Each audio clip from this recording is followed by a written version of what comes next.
레위기 23장 15절부터 22절 말씀 마음을 집중하시고 함께 읽어보십니다. 안식일 이튿날 곧 너희가 요제로 곡식단을 가져온 날부터 세워서 일곱 안식일의 수요일을 채우고 일곱 안식일 이튿날까지 합하여 50일을 계수하여 새 소재로 여호와께 드리되 너희의 처수에서 10분의 2 에바로 만든 떡 2개를 가져다가 흔들지니 이는 고운 가루에 누룩을 넣어서 구운 것이요 이는 첫 요제로 여호와께 드리는 것이며 너희는 또 이 떡과 함께 1년 된 흠없는 어린 양 7마리와 어린 수소 1마리와 수양 2마리를 드리되 이것들을 그 소제와 그 전제 제물과 함께 여호와께 드려서 번제로 삼을지니 이는 화제라 여호와께 향기로운 냄새며 또 수염소 하나로 속죄제를 드리며 1년 된 어린 수양 2마리를 화목제물로 드릴 것이요 제사장은 그 첫 이삭의 떡과 함께 그 2마리 어린 양을 여호와 앞에 흔들어서 요제를 삼을 것이요 이것들은 여호와께 드리는 성물이니 제사장에게 돌릴 것이며 이날에 너희는 너희 중에 성회를 공포하고 어떤 노동도 하지 말지니 이는 너희가 그 거주하는 각처에서 대대로 지킬 영원한 규례니라. 너희 땅에 곡물을 벨 때에 밭모퉁이까지 다 베지 말며 떨어진 것을 줍지 말고 그것을 가난한 자와 거류민을 위하여 남겨두라. 나는 너희의 하나님 여호와이니라. 아멘. 레위기 전체 27장 처음 우리가 시작할 때 구약의 중요한 5가지 제사, 즉 5대 제사로부터 시작을 했습니다. 그 5대 제사 여러분 잘 아신 대로 번제, 또 소제, 화목제, 속죄제, 속건제 이 5가지 제사를 통해서 하나님께 나아가는 것. 그거로부터 오늘 읽은 이 23장 전체로 봐서는 또 이스라엘 백성에게 중요한 절기들에 관한 말씀이에요. 흔히 이스라엘의 또 중요한 3대 절기라고 그러면은 흔히 그 봄의 곡식을 추수한 다음에 하나님께 감사를 드렸던 맥추절이 있었죠. 그리고 또 가을에 드리는 것을 일컬어서 초막절 또는 수장절, 우리의 추수감사절이 있어요. 근데 요 두 절기에 앞서서 가장 먼저 중요하게 드렸던 것이 유월절이죠. 그래서 구약의 3대 절기는 유월절, 맥추절, 수장절이라고 하는 초막절, 추수감사절에 관한 것이죠.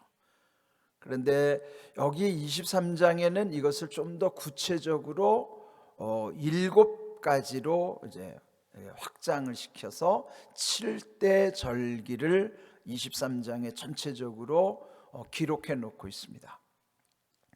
여기 7대 절기에 앞서서 23장 1절부터 3절에는 그 7대 절기의 가장 기본이 되는 것은 안식일에 관한 거예요. 또 안식일이 왜 중요한가요? 안식일은 하나님이 엿새 동안의 천지를 창조하신 다음에 7일째 되는 날 안식하셨다 하는 것이죠. 그러면은 이 안식일 7이라고 하는 숫자는 그 자체가 완전함을 의미하는 숫자라 했어요.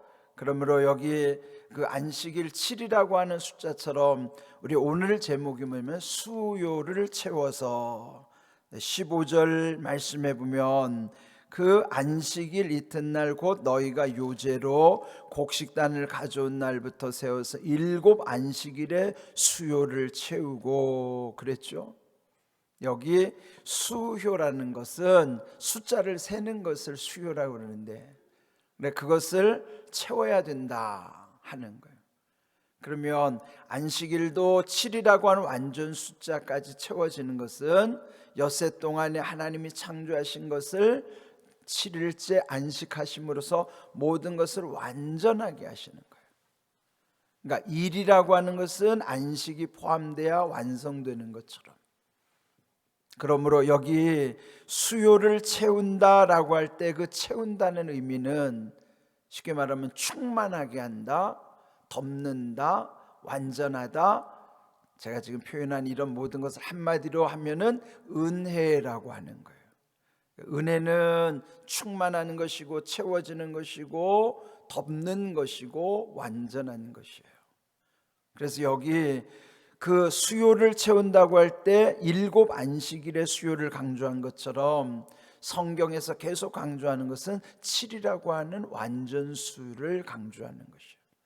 안식일도 7이라고 7째 날인 것처럼 여기 7 또 절기라고 하는 것도 굳이 7이라는 숫자와 맞추는 거예요. 3대 절기를 크게는 7대 절기로 또 더 완성하게 하는 의미로서 이 본문에 보면은 이제 처음에 말씀드린 그 절기의 시작이 6월절이라고 그랬잖아요. 6월절이라고 하는 것은 그들이 애굽에서부터 노예로부터 풀려난 해방, 자유케 된 날, 그 날을 기념하는 것이 6월절이죠. 6월절이라고 하는 것은 그 유대력으로는 정월이 되는 거예요. 우리 달력의 정월이 아니고 유대 달력, 유대력으로 정월을 이제 이 정월 14일, 정월 14일이 6월절이에요. 그래서 7대 절기 중에 첫 번째가 6월절인데 그 다음 날 15일부터 또 7이라고 하는 숫자가 거기에 붙어서 7일 동안 지키는 것이 무교절이에요. 그러니까 첫 번째 절기인 6월절과 두 번째 절기인 무교절은 붙어 있습니다. 첫 번째 절기 6월절과 두 번째 절기 무교절은 붙어 있어서 대개는 하나로도 이제 취급하기도 해요. 근데 굳이 구분하자면은 6월절은 해방된 날이고 무교절은 그들이 이제 풀려서 출애굽하는 과정 동안에 7일 동안 그 누룩을 넣지 않는 떡 무교병을 먹으면서 쓴나물과 함께 먹으면서 하나님이 우리와 함께 하시고 또 이제 마침내 출애굽하게 됐다는 것을 기리는 절기가 무교절이에요. 이제 두 번 절기가 됐죠. 그리고 나서 이 무교절 중에 첫 안식일 다음 날 그때 거두는 게 뭐냐면 보리이삭을 거두는 거예요. 그 보리이삭, 처음 보리이삭을 거두는 걸 갖다가 처음 열매라고 그래서 초실절이라고 하는 거예요. 그러면 지금 여기 6월절, 무교절, 초실절은 거의 붙어 있어요. 이렇게. 그렇죠? 그래서 여기 7가지 절기 중에서 여기에 6월절, 무교절, 초실절 이것은 이렇게 다 붙어서 연결된 절기인 것이죠. 그리고 오늘 본문이 그 15절부터 읽은 이 말씀 가운데 7이 또 7번 반복되는 7 안식일, 지금 말씀 뭐냐면 7을 계속 강조하는 거예요. 7이라고 하는 완전수, 그리고 그거를 채우라는 것이죠. 그러면 그러니까 7이라고 하는 그 안식일이 7번 반복되면은 49일이 되잖아요. 7은 49일. 그 49일이 지난 다음 날이 50일째는 되는 날일 거라서 50을 한문으로 오순, 순은 10을 가리키는 거거든요. 오순이라는 것은 5가 10번 지나가는, 그러니까 50일 되는 해를 오순절이라 하는 거예요. 그러면 그 오순절에는 뭘 하는가? 그때가 우리가 지키는 맥추절 또는 그때가 77절 그렇게 표현해요. 지금 여기 똑같은 말을 3번 반복했어요. 7일이 7번 반복돼서 77절. 그 다음 날 지킨다고 그래서 오순절, 또 그 맥추절, 이 3가지는 같은 의미예요. 근데 엄밀히 말하면 처음 말씀 그 앞에 직전에 지켰던 초실절은 실제로 보리를 추수하는 것이지만은 이 77절의 맥추절은 미를 추수하는 것이 원래는 맞아요. 미를 추수하는 거예요. 그러나 어찌하든지 이 7이라고 하는 안식일이 7번 반복된 다음 77절 또 맥추절 또 오순절 이 절기를 통해서 하나님께 또 감사를 드리는 것입니다. 자, 여기까지 지금 4절기가 지나갔어요. 6월절, 무교절, 초실절 이거 붙어 있고, 그 다음에 7 또 안식일이 지난 다음에 4번째 절기인 이 절기가 바로 맥추절, 오순절, 77절이라고 하는 거예요. 여기 4절기가 지나간 다음에 그 다음에 남은 3절기는 무엇과 관계되냐면요, 또 7이라고 하는 숫자와 관련이 돼요. 그 7이 뭐냐면 유대력으로 따져서 7월째 되는 날, 7월째 되는 날, 7월달, 유대력으로 7월달에도 첫날이 뭐냐면은 나팔절로 지키는 거예요. 7월 첫날이 나팔을 불면서 왜 나팔을 부는가? 앞으로 있을 열흘 후에 대속죄일이 오는 거예요. 대속죄일이 가장 큰 날이라고 그랬죠. 7월 10일 대속죄일은 1년에 단 한 번 대제사장이 지성소 안으로 들어올 수 있는 거예요. 백성들의 모든 죄를 짊어지고 지성소 안으로 들어오는 날이기 때문에 그 속죄일 또는 대속죄일이라고 하는 7월 10일은 가장 중요한 날이에요. 그래서 이 7월과 관련된 절기가 7월 첫째 날 나팔절, 7월 10일 날 속죄일 또는 대속죄일, 그리고 7월 14일 날부터 또 7일 동안의 마지막 절기가 시작되는데 그게 마지막 가을 거지를 하고 나서 하나님께 드리는 추수감사절, 수장절, 초막절이라고 하는 거예요. 그러니까 수장절이라는 것은 곡식을 저장하는 것을 기념하는 것, 그것이 이제 마지막 초막절, 수장절인 거예요. 제가 지금 7가지 절기를 다 말씀드렸어요. 자, 다시 한번 정리합니다. 첫 번째 뭘로부터 시작했어요? 6월절로부터 시작해서 그 다음 7일 동안 이어지는 무교절, 그리고 그 무교절 중에서 맞이하는 처음 곡식 초실절, 요거는 다 붙어 있다고 그랬어요. 그리고 나서 또 7일이 7번 반복되는 77절이 4번째 절기예요. 그리고 나서 또 7월 달에 맞이하는 첫날 나팔절과 10일날 대속죄일과 14일날 수장절, 추수감사절. 공통점이 뭐예요? 7과 연결되는 거예요. 7이라고 하는 완전함을 계속 강조하시는 거예요. 그래서 오늘 제목이 뭐냐면은 수요를 채우고라고 하는 거예요. 여기서 오늘 귀한 건 뭐냐면요, 수요라는 것은 하나님의 완전함에 이르기까지 우리는 계속 하나님의 은혜 가운데서 우리는 살아가는 거예요. 은혜는요 온전하게 채워지는 것이에요. 여러분, 이게 주의 일을 하는 데 있어서 중요한 것은 뭐냐면 채워져야 된다는 거예요. 기도도요 분량이 있는 거예요. 기도도 채워져야 됩니다. 그런데 대개 우리는 기도의 분량이 채워지기 전에 쉽게 포기하는 경우가 너무 많아요. 여러분, 이렇게 채워져야 된다는 것 속에는 무엇을 여기에 또 의미하고 있을까요? 기다려야 된다. 인내가 거기에 내포되어 있는 거예요.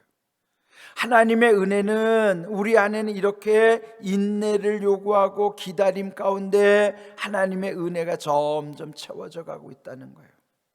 그것을 늘 기억하면서 살아가야 되는 것이죠. 그래서 오늘 여기 전체적으로 이제 23장에는 이 7가지 7대 절기에 대해서 지금 계속 말씀하는 것인데, 오늘 읽은 본문은 그 4번째 절기인 77절 또는 맥추절 또는 오순절이라고 하는 말씀에 대한 규정이 있다 하는 것이에요.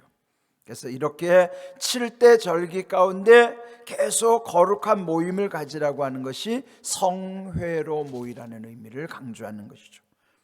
자, 오늘 또 하나 이제 중요하게 여기는 것은 22절이에요. 이렇게 모든 것을 추수할 때 어떻게 해야 되는 것인가? 자, 22절 볼까요? 너희 땅에 곡물을 벨 때에 밭 모퉁이까지 다 베지 말며 떨어진 것을 줍지 말고.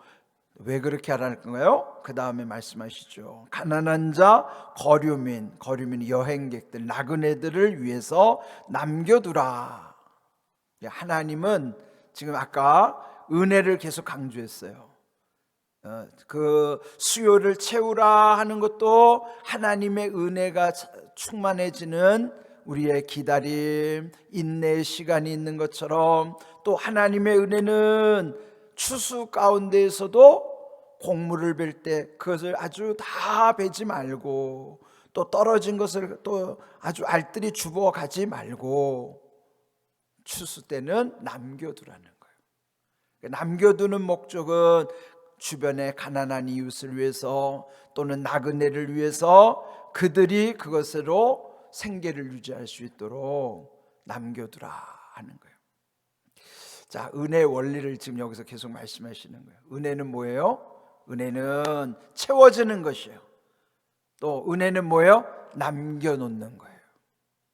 하나님의 은혜는 채워지게 하시는 것인과 동시에 남겨두게 하시는 거예요.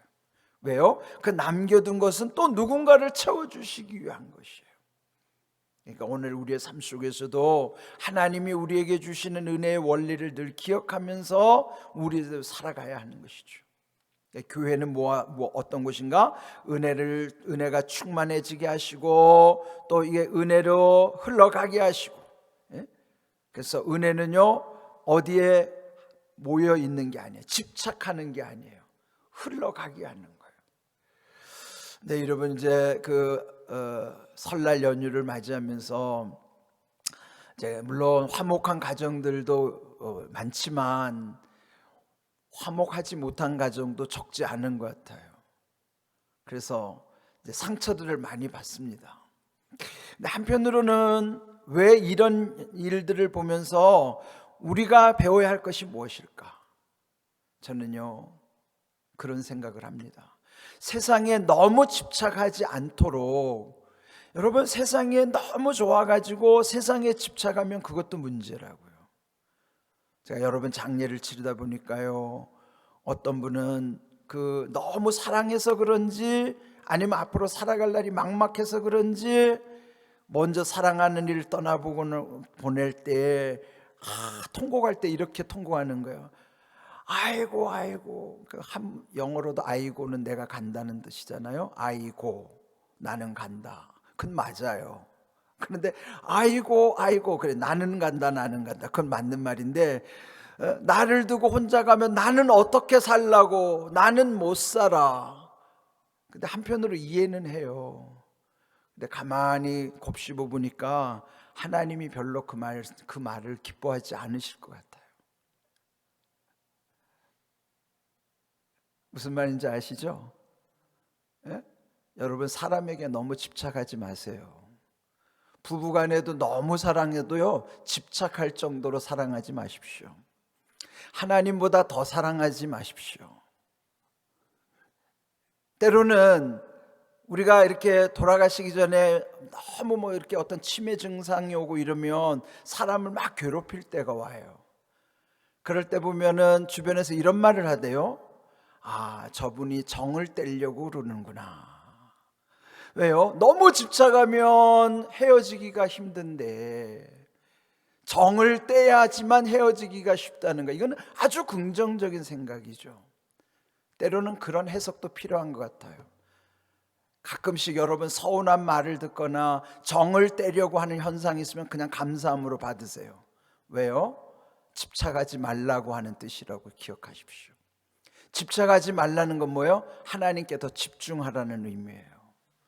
세상 것에 집착하지 마십시오. 하나님께 집중하십시오. 그래야 소망 가운데 살아갈 수 있어요. 때때로 여러분 사랑하는 사람들로부터 서운한 이야기를 들으면 감사하십시오. 왜? 너무 집착하지 말라고, 그럴 때마다 더 하나님께 집중하라고, 그런 일들에 대한 깨달음을 주시는 거예요. 그러니까 여러분, 세상에 너무 집착하지 마십시오. 하나님보다 더 사랑하지 마십시오.